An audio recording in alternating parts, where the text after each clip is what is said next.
Chemistry class 12th में आज हम बिलियन चैप्टर से शुरुआत करते हैं। आप लोग पढ़ चुके हैं पूरी थ्योरी, सभी इसकी डेफिनेशन, सभी इसके न्यूमेरिकल सब पढ़ चुके हैं। केवल आज हम इसका रिवीजन करेंगे सभी लोग, ठीक है।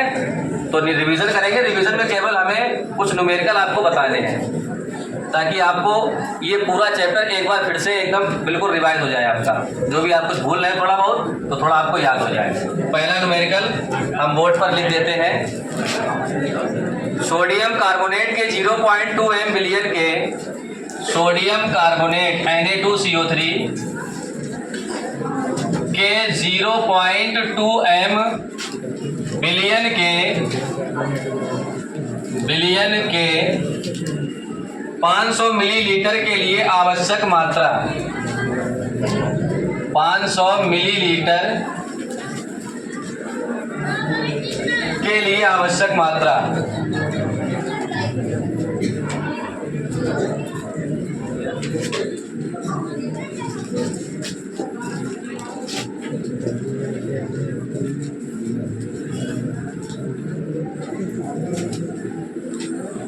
ये आपका पहला न्यूमेरिकल है, ठीक है। इंटर केमिस्ट्री में आपका ये पहला न्यूमेरिकल है। सोडियम कार्बोनेट Na2CO3 के 0.2 m बिलियन के 500 मिलीलीटर के लिए आवश्यक मात्रा क्या होगी ये आपको बतानी है। ये आपका विकल्प में भी आ सकता है और वैसे भी थ्योरेटिकल भी आ सकता है, ठीक है। तो सबसे पहले इसमें क्या करना पड़ेगा, हमें न्यूमेरिकल में जो जो आपको दिया जाए उसको पहले लिख लेंगे कि हमें क्या क्या चीज़ दी गई है। सोडियम कार्बोनेट है, ये विलय हो गया कि 0.2 m, m बड़ा बना हुआ, ये मोलरता हो गई, तो मोलरता आपको दी गई है। m बराबर लिख लेंगे 0.2 m, ठीक है।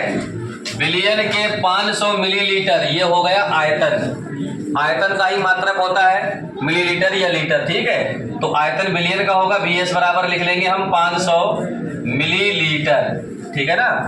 बिलियन के लिए आवश्यक मात्रा यानी कितनी मात्रा होगी सोडियम कार्बोनेट की, वो WA होगा, वो आपको ज्ञात करना है, ठीक है। उसके अलावा देखो WA ज्ञात करने के लिए आपके पास Bs दिया गया है और M भी आपको दिया गया है। M होती है मोलरता। तो क्यों ना हम सोडियम कार्बोनेट का अणुभार निकाल लें। अणुभार निकालना सभी बच्चे जानते हैं ना। तो अणुभार को हम लिखते हैं, अगर विलय का अणुभार है तो उसको Ma से लिखते हैं। सोडियम कार्बोनेट है Na2CO3, सोडियम का 23 होता है, 2 सोडियम है, 23 गुना कितना हो गया 46, कार्बन का 12 और ऑक्सीजन का 16 होता है, 3 है, 16 3 48, कितने हो गए ये 106। ये Ma की वैल्यू हो गई, ठीक। अब हमें WA का मान निकालना है। अणुभार पता है, आयतन पता है, मोलरता पता है और WA का मान निकालना है। तो हम जिस बच्चे से पूछेंगे वो मोलरता का हमें फार्मूला बताएगा, ठीक है। जिससे पूछे उसको बताना पड़ेगा मोलरता का फार्मूला। मोलरता का फार्मूला बताओ। WA बटे MA गुणे BS। ठीक है। अगर नीचे ml में है तो आयतन 1000 लगाएंगे। ठीक।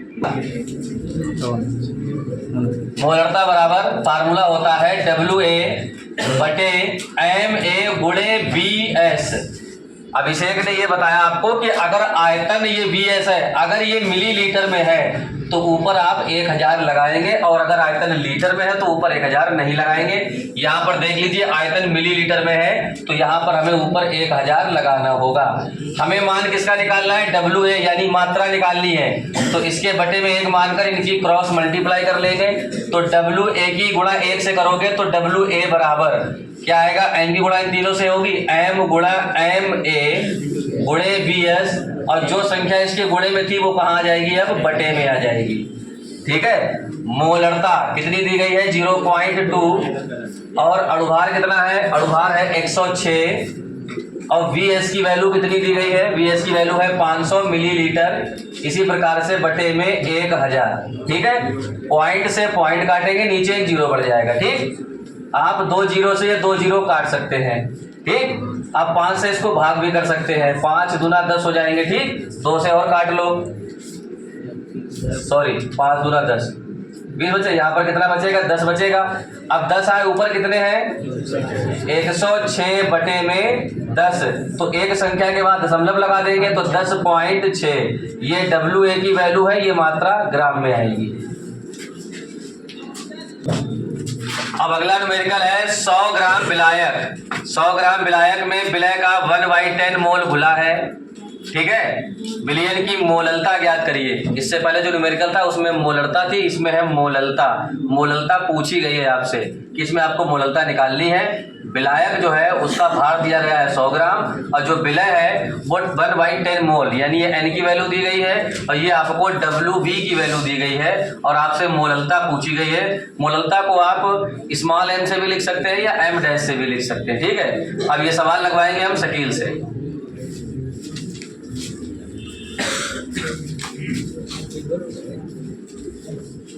बड़ा बड़ा बड़ा लिखना है।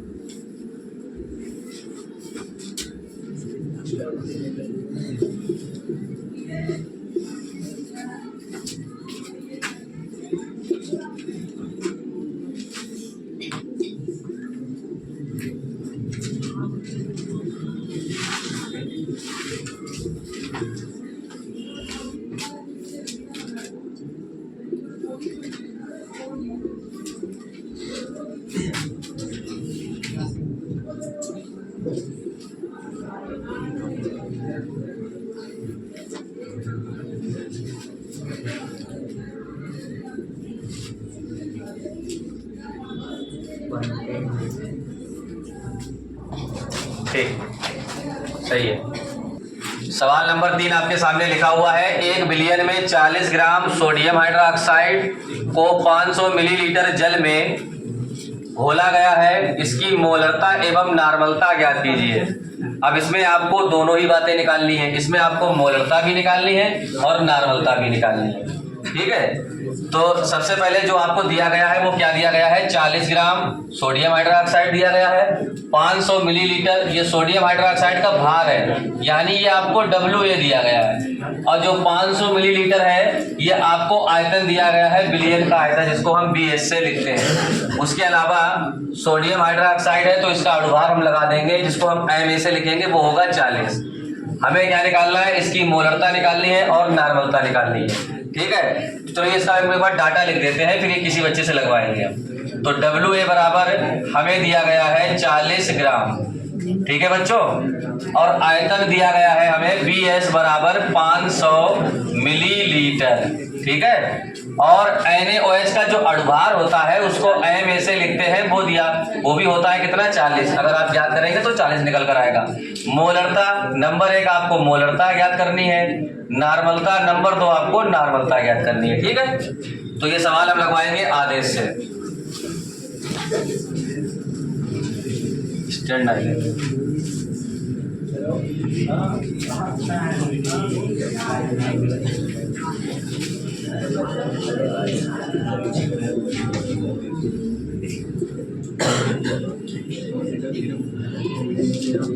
सभी लोग देखें, कम से कम सब लोग एक न्यूमेरिकल अगर बोर्ड पर लगाओगे आगे तो उसमें कोई प्रॉब्लम नहीं है। हिम्मत क्या करो लगाने की, समझे। और ये तो सवाल सब लोग लगा ही सकते हैं, तो इतने कठिन सवाल नहीं कि तुमसे लगेंगे नहीं या कैलकुलेशन नहीं होगी, तो सरल है, सिंपल है, ठीक है।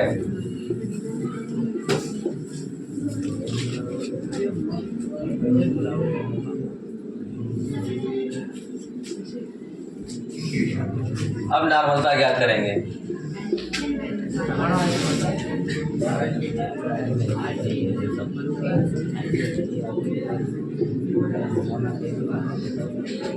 अभी हम पूछेंगे तुमसे, इसमें तुम लिख तो रहे हो, बोल भी नहीं रहे हो, पूछेंगे तुमसे। क्या मतलब रटकर आए हो? आगे आंसर। इसमें ये N क्या है, कैपिटल N क्या है और M क्या है, ठीक है। इसमें WA क्या है, MA क्या है, BS क्या है, बिलियन का आयतन। M बराबर ये क्या ज्ञात करा है अपने, 2 क्या है, ये मोलरता है ना, मोलरता का मात्रक मोलरता ही होगा, कोई दूसरा मात्रक भी होता है इसका, होता है मोल लीटर इनवर्स कह सकते हो, ठीक ठीक, गुड, बैठो जाके। देखिए अगला सवाल हमारा है, सवाल नंबर 3 है 4 है। सवाल नंबर 4 है ना, 3 तो लग चुके हैं। सवाल नंबर 4 है, वैसे इस मॉडल के अकॉर्डिंग सवाल नंबर 16 है और मोल प्रभाज्य वाला सवाल है। सवाल बोल रहे हैं, एक बार सब लोग अपने मॉडल पेपर में देखिए। जल में एथिल अल्कोहल का 1 बिलियन भार अनुसार 46% है। जल में एथिल अल्कोहल का 1 बिलियन भार अनुसार 46% है। बिलियन में एथिल अल्कोहल तथा जल के मोल प्रभाज्य की गणना कीजिए। ठीक है, अब इसमें जो आपको 46% दिया गया है एथिल अल्कोहल विलय हो गया और जो जल हो गया वो विलायक हो गया। ये एथिल अल्कोहल का भार दिया गया है, वेट दिया गया है। ठीक है, तो इसको आप WA से लिखेंगे। WA बराबर वैल्यू आपको दी गई है 46 ग्राम, हालांकि इसमें दिया गया प्रतिशत, तो इसको आप 46 ग्राम में ही कन्वर्ट करके लिखेंगे। 46% है तो फिर जल कितने प्रतिशत हुआ, 100 में से घटा देंगे, वो WB हो जाएगा। 100 में से 46 को हम माइनस कर देंगे तो बचेगा 54 ग्राम, है ना, 54 ग्राम। ये WB हो गया, ये विलय का भार हो गया, ये विलायक का भार हो गया। ठीक है, कह रहा है बिलियन में जल और एथिल अल्कोहल दोनों का मोल प्रभाज्य ज्ञात करना है आपको। तो जल का भी ज्ञात करना है, एथिल अल्कोहल का भी ज्ञात करना है। मोल प्रभाज्य ज्ञात करने के लिए दोनों के भार आपको पता है, दोनों के अणुभार और लिख लो। तो एथिल अल्कोहल के अणुभार को Ma से लिखेंगे और उसका होता है 46, और जल के अणुभार को Mb से लिखेंगे जिसका होता है 18। ठीक, अब दोनों के आपको भार पता लग गए, दोनों के अणुभार पता लग गए। अब सबसे पहले मोलों की संख्या निकालें। मोलों की संख्या जो विलय होता है उसके मोलों की संख्या को स्मॉल n से लिखते हैं, विलय का भार बटे विलय का अणुभार। ठीक है, तो स्मॉल n बराबर पहले ज्ञात कर ले हम। तो स्मॉल n बराबर फार्मूला होता है WA बटे MA। ठीक है, अब इनकी वैल्यू रख ले यहीं पर। WA की वैल्यू भी 46 है और MA की वैल्यू भी 46 है। 46 से 46 कट जाएंगे ये, तो n बराबर आपका आंसर आएगा 1 मोल। ठीक है, मोल का मात्रक मोल ही होता है। ऐसे ही आप क्या निकालेंगे, कैपिटल N निकालेंगे। फार्मूला होता है WB बटे MB, यानी विलायक का भार बटे विलायक का अणुभार। अब इनकी वैल्यू रख लो। विलायक का भार कितना है, 54 ग्राम है, तो 54 बटे MB का भार कितना है, MB क्या अणुभार है, कितना है, 18 है। 18 से भाग करेंगे तो 3 आएगा, तो कैपिटल N बराबर वैल्यू निकली 3 मोल। ठीक है, आपने स्मॉल n और कैपिटल N को ज्ञात कर लिया। अब हम ज्ञात करेंगे एथिल अल्कोहल का मोल प्रभाज्य, उसके बाद ज्ञात करेंगे जल का मोल प्रभाज्य। दोनों के मोल प्रभाज्य हमें एक एक करके ज्ञात करना है। ठीक है, तो सबसे पहले हम एथिल अल्कोहल का मोल प्रभाज्य, जिसको हम लिखते हैं काई से, या काई 1 मान लेते हैं या काई A भी मान सकते हो। ठीक है, तो सबसे पहले हमें क्या करना है, काई 1 निकालना है।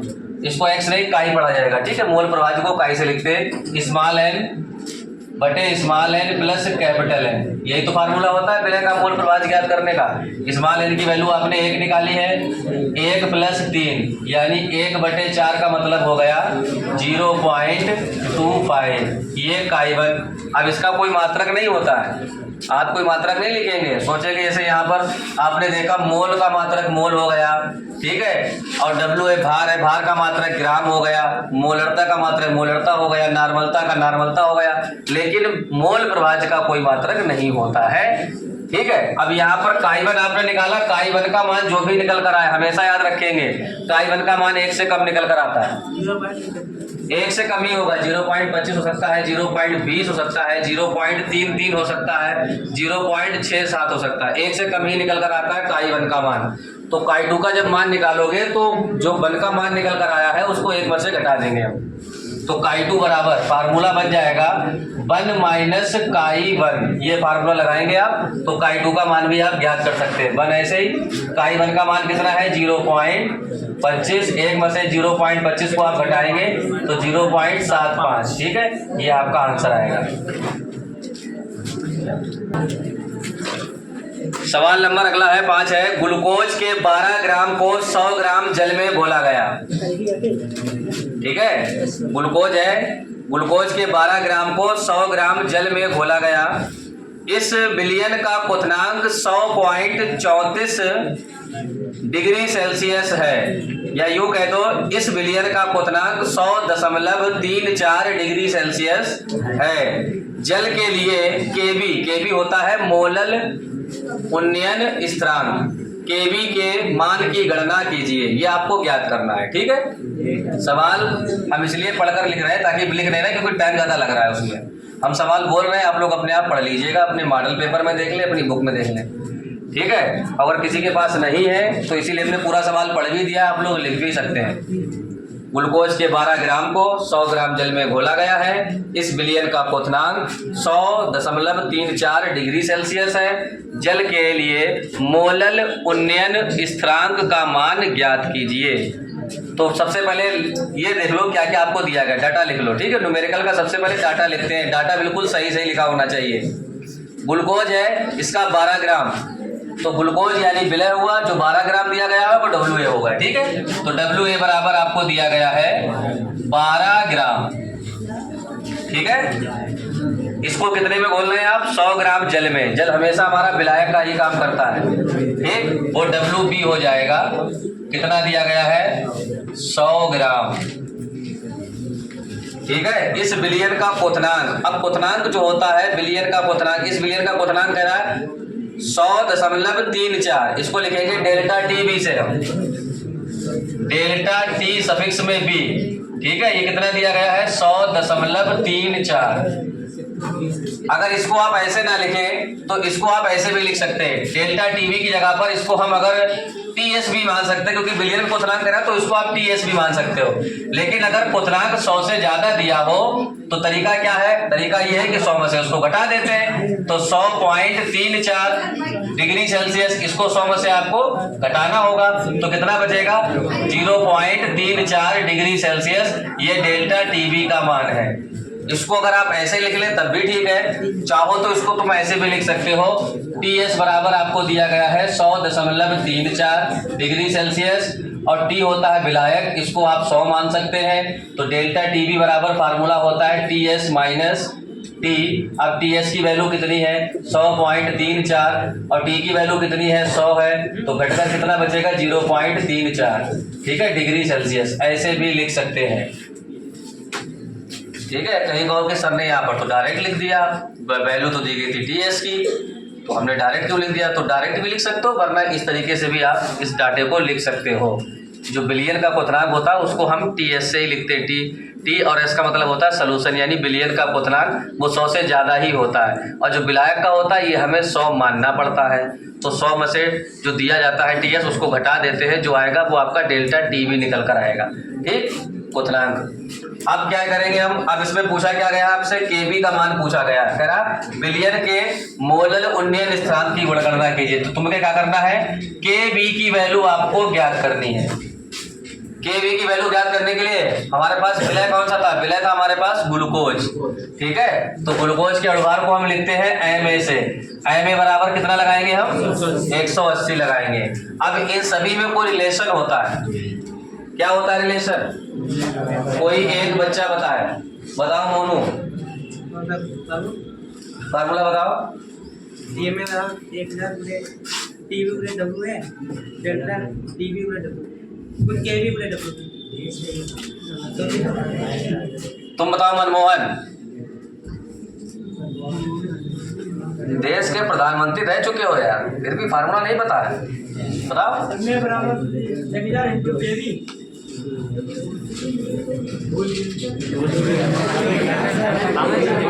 लड़कियों में कोमल कह रहे हैं। सोनम बताओ।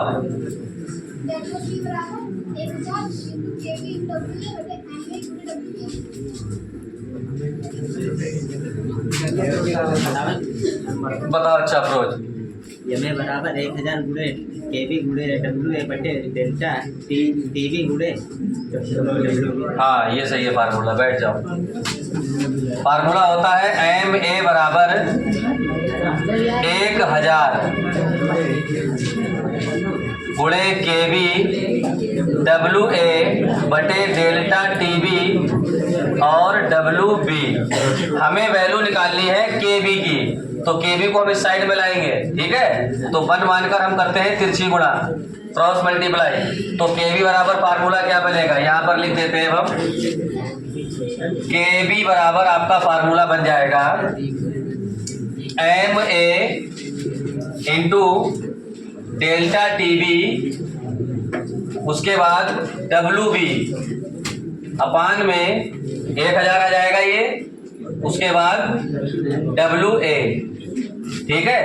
अब MA की वैल्यू कितनी है 180 है, ठीक है। डेल्टा TB की वैल्यू 0.34 है और WB की वैल्यू कितनी है 100 है, ठीक है। अपान में 1000 और WA की वैल्यू कितनी है 12 है, ठीक है। अब ऊपर देखो दो संख्या के बाद दशमलव लगा है, इसको अगर आप हटाएंगे तो 2 जीरो बढ़ेंगे, 2 जीरो से 2 जीरो कट भी जाएंगे, 1 जीरो से 1 जीरो आप ये काट दे, ठीक है। अब इसको हम डायरेक्ट 6 से काट ले, 6 दूनी 12 हो गया, ये 6 दिया 18 हो जाएगा, ठीक है। 34 की और 3 की गुणा कर ले, या एक काम करो 2 से और काट लो, ये हो जाएगा 17, ठीक है। अब 17 दिया कितने हो गए 51, 51 बटे में 100, नीचे 2 जीरो है तो 2 संख्या के बाद दशमलव 0.51 डिग्री सेल्सियस मोलल इनवर्स, ये मात्रक हो गया। समपरासारी विलयन किसे कहते हैं? समपरासारी विलयन किसे कहते हैं?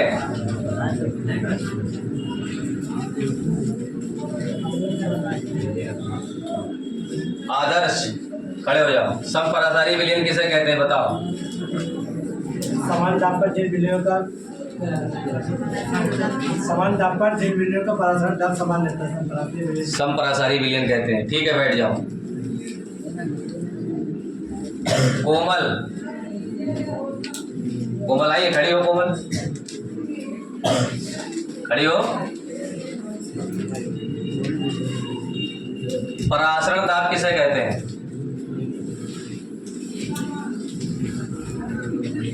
अच्छा तुम मोलरता की डेफिनेशन बताओ, मोलरता किसे कहते हैं?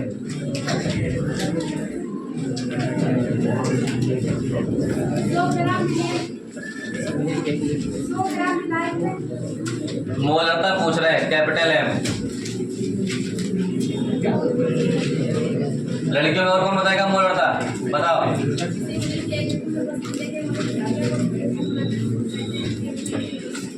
बैठ जाओ। मोललता बताए लड़कियों में, कौन बताएगा मोललता? कौन बताएगा लड़कियों में? ईसा खड़ी हो। मोललता 1 किलोग्राम में उपस्थित, इसे किससे लिखते हैं? ठीक है, बैठ जाओ। जरा कैमरा इधर खोलो, इधर महान महान हस्तियाँ बैठी हैं, भी देखो सब टॉपर बैठे हैं, IAS, PCS, DM, SDM, doctor, engineer सब बैठे हैं। इधर देखिए, अरे कितने सुंदर लग रहे हो तुम सब लोग, और तुम देख नहीं रहे हो जरा। चलो अब तुम बताओ, अंकुश खड़े हो, स्टार्टिंग करें तुम ही सही। नॉर्मलता किसे कहते हैं? अच्छा मोल प्रभाज किसे कहते हैं ये बता दो, चाहे नॉर्मलता बता दो।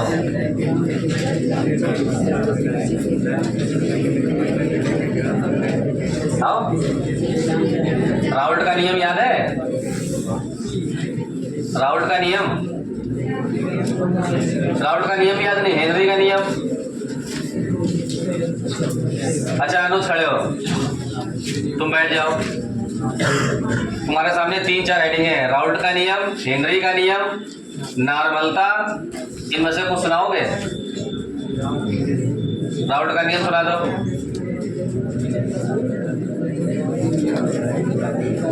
हेनरी का नियम सुना दो चाहे।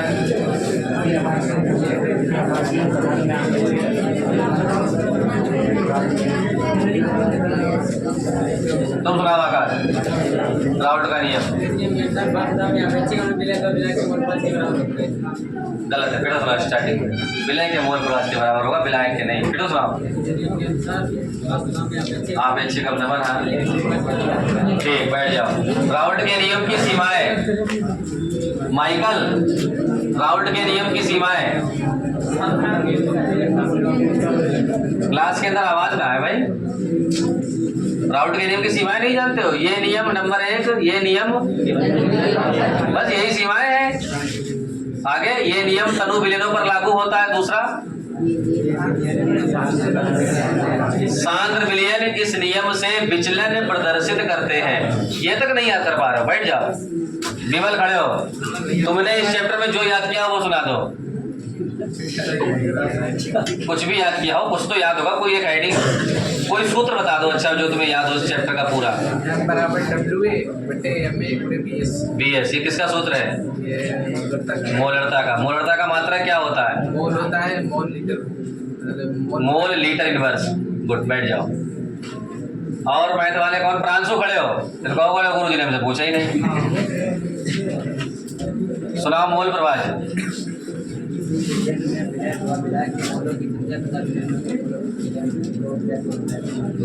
वेरी गुड, बैठ जाओ। अच्छा, बाण ठाप गुणक कोई बच्चा सुनाएगा? बाण ठाप गुणक,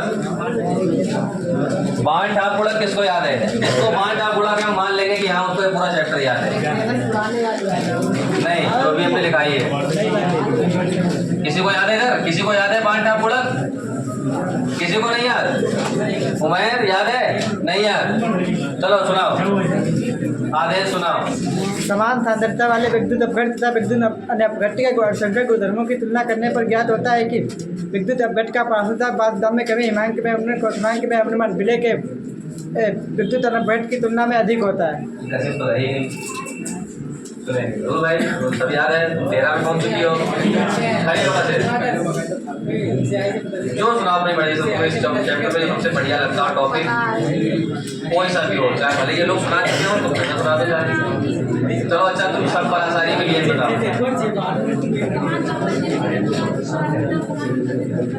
इसकी समीकरण क्या होती है?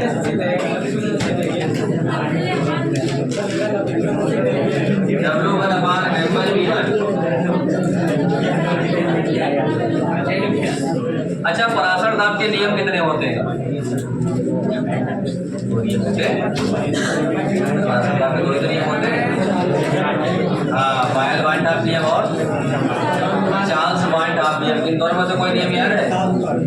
पायल बांट आप नियम याद है? चार्ल्स बांट आप? चलो ठीक है, बैठ जाओ। आस्था याद है कुछ? नहीं याद है कुछ?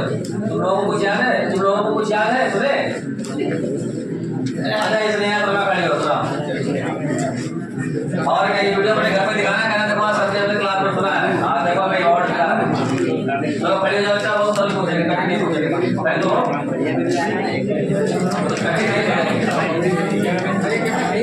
हाँ ठीक है, शांत हो जाओ। सुनाओ नाम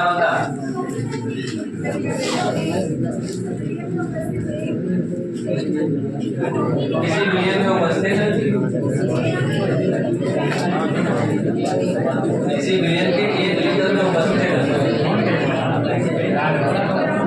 विलय के ग्राम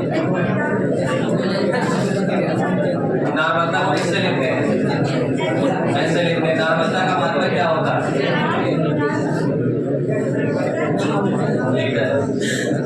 ठीक है। अच्छा, नार्मलता का मतलब नार्मलता क्यों होता है? ठीक, बैठ जाओ। खड़ी हो तुम शिवानी।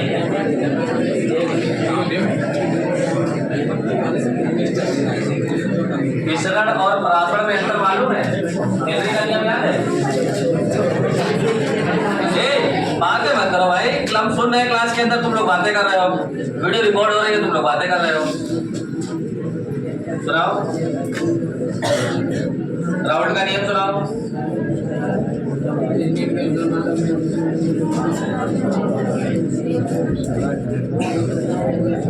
विलय के मोल प्रवाह के फार्मूला क्या होता है इसका? P - PS/P बराबर small n upon n plus n। बैठ जाओ, अलका खड़ी हो, नंबर सबका लगेगा। अर्धपारकम झिल्ली क्या होती है? जल्दी बताओ। अर्धपारकम झिल्ली जिसके द्वारा प्राथमिक क्रिया कराई जाती